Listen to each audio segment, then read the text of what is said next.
हरे कृष्णा। श्री राय रामानंद संवाद।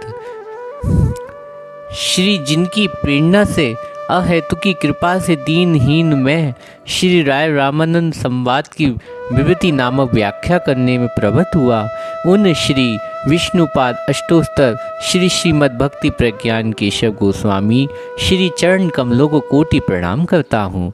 पुनः जगत गुरु शील प्रभुपाद श्रीमद् भक्ति सिद्धांत सरस्वती ठाकुर भक्ति भागीरथी के भागीरथ श्री शील संविदानंद भक्ति विनोद ठाकुर के विशुद्ध भक्ति पर श्री चरणों में बारंबार नमस्कार करता हूँ, जिन्होंने क्रमश श्री चैतन्य चंद्रिता अमृत के अनुभाष्य और अमृत प्रभा भाष्यों में श्री राय रामानंद संवाद को गंभीर तात्पर्य प्रकाशित किया।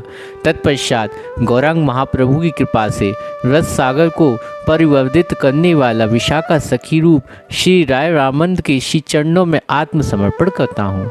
अंत में श्री राधा भावभूति सुविलित श्री कृष्ण स्वरूप श्री सच्चिदानंद श्री गौर हरि के हृदय में धारण कर राय रामानंद संवाद की विभूति लिखने में प्रवृत्त हो रहा हूँ। संचारित करके वाष्पीकरण प्रक्रिया सर्वविदित है, जिसके द्वारा सूर्य की तीव्र किरणें समुद्र के जल को सोख लेती, तब वह जल अपने शत्रु दोष के परित्याग करके मेघों का रूप धारण कर लेता। जब यह मेघ समुदाय वनों या पर्वतों से टकरा था, तब वही जल वर्षा के रूप में परिगत हो पुनः समुद्र में गिरता। स्वाति नक्षत्र के संयोग से समुद्र अवस्थित सीप जब उसकी वृष्टि जल को पुनः अधिग्रहण करती, तब वह जल उनके संस्पर्श मोती या रत्न बन जाते। इन अमूल्य रत्नों का धारण करने के कारण समुद्र रत्नानगर कहलाया।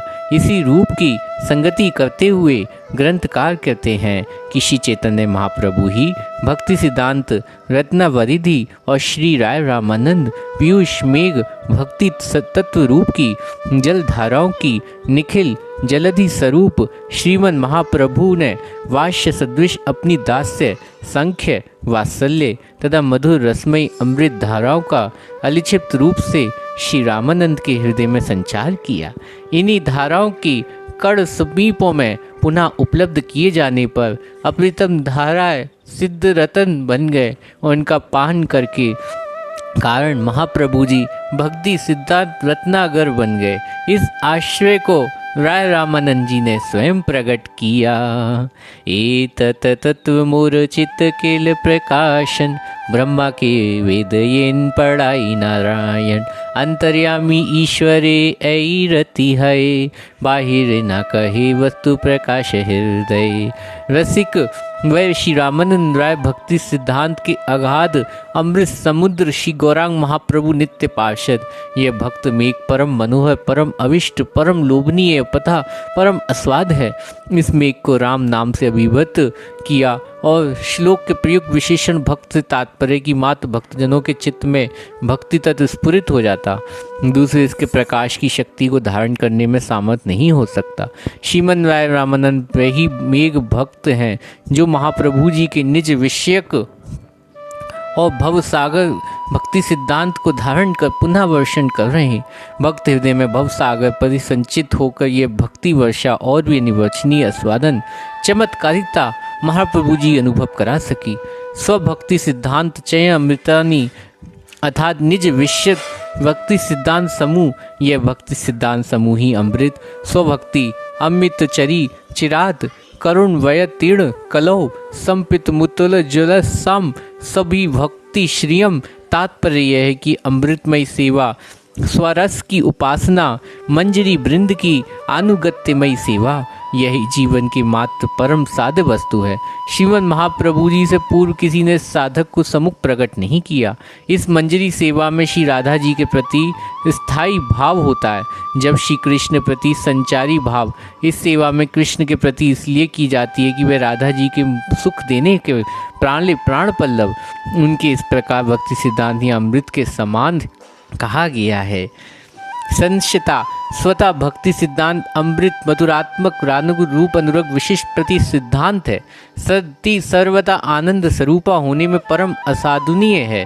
इसकी महाभावत रूपता को धारण करने वाले स्वयं श्रीमन महाप्रभु जलधि में शावत्व नहीं, रसमृत तत्व पूर्णता नहीं, अखिलता मगरमच्छ आदि भयानक हिस्त्र जंतु कर्म उपासना ज्ञान नहीं प्रत चित्ताकर्षण अंतरस विचित्री है। हृदय विदारक उत्ताल तरंगों में भीषण गर्जनाएं नहीं, अपितु संज्ञो आत्मा वियोगात्मा कलो हिलो उठती, जिसमें भक्त एवं भगवान दोनों का निमग्न हो जाते हैं। गौरद्वित विमुना वित्रेण, गौरद्वी अर्थात गौ समुद्र, अखिल रसमृत सिंधु श्री कृष्ण ही गौरद्वी हैं। अमुना अर्थात इनके द्वारा अर्थात रामानंद मेघ के वितीर्ण अर्थात वर्षित है। आश्चर्य ये हुआ कि रामानंद रूप मेघ द्वारा अपनी भक्ति के समस्त सिद्धांत रूप में अमृत को महाप्रभु अति समुद्र वर्षा कराई और परोक्ष रूप से अपने चित्त में स्फुरित सिद्धांतों का राय श्री रामानंद जी महाप्रभु के निकट प्रकाशित किया। महाप्रभु पुनः स्वयं अपनी प्रत्यक्ष प्रदत्त कृपा का स्वादन किया और भक्ति रत्न ग्रहण किया। भगवान कृष्ण ने कहा ही है, भक्त अमा भी जानती। महाप्रभु जी लोकहित के लिए प्रश्न पूछा और राय रमन ने उत्तर दिया। तत्वज्ञ रत्नालयत प्रयाति, भक्ति सिद्धांत ज्ञान का यहाँ रत्न कहा गया। भक्ति रस सरोवर, भक्ति सिद्धांत जब किसी अन्यतम भक्त के कड़करुआ में प्रवेश करते तब रत्न निधि बन जाते हैं। महाप्रभु राय रामानंद अंतकरण में प्रेरणा दी, परम आग्रह तथा आदर्श के स्थान करते हुए ने स्वयं सुना। इन्हीं रत्नों के ग्रंथ को रूप में प्रकाशित किया गया जो सर्वसाध्य शिरोमणि है। स्वभावतः प्रश्न उठता है कि श्रीमद् महाप्रभु स्वयं संपूर्ण रूप से सिद्धांत और सिद्धांतों के ज्ञाता, यदि ऐसा नहीं होता तो वह राय रामानंद के हृदय में भक्ति सिद्धांत कैसे संचार करते। अतः श्रीमद् महाप्रभु से पहले ही भक्ति सिद्धांत विदे, परंतु यहाँ प्रश्न होता है कि राय रामानंद के राय के मुख से सुनकर प्रभु जी यहाँ सिद्धांतज्ञ हुए, इसका तात्पर्य क्या है? इसका समाधान यह है कि प्रभु पूर्व ज्ञान में केवल ज्ञान था, पीछे वाला ज्ञान और विज्ञान। ज्ञान और विज्ञान एक बात नहीं। ज्ञान का तात्पर्य साधारण ज्ञान और विज्ञान का तात्पर्य विशेष अनुभव पूर्वक ज्ञान। भगवान कृष्ण ने ब्रह्मा जी से कहा, ज्ञानम परम गुहम मे यद विज्ञान संवितम सरहस्यम तदरंच ग्रहण गदितम मया। अर्थात हे ब्रह्मा, मेरे ज्ञान अद्वय और परम गुह और अद्वय होकर भी नित्य 4 प्रकार का ज्ञान, विज्ञान, रहस्य तथा तदंग तुम जीव बुद्धि से उसे समझ नहीं सकते। मेरी कृपा से इसकी उपलब्धि करो। ज्ञान मेरा स्वरूप, विज्ञान भक्ति संबंधी, जीव मेरा रहस्य, प्रधान मेरा जनांग, इन 4 तत्वों की नित्य अद्वैता और नित्य रहस्यगत भेद मेरी अचिंत्य भेदाभेद शक्ति का परिणाम है। हरे कृष्णा।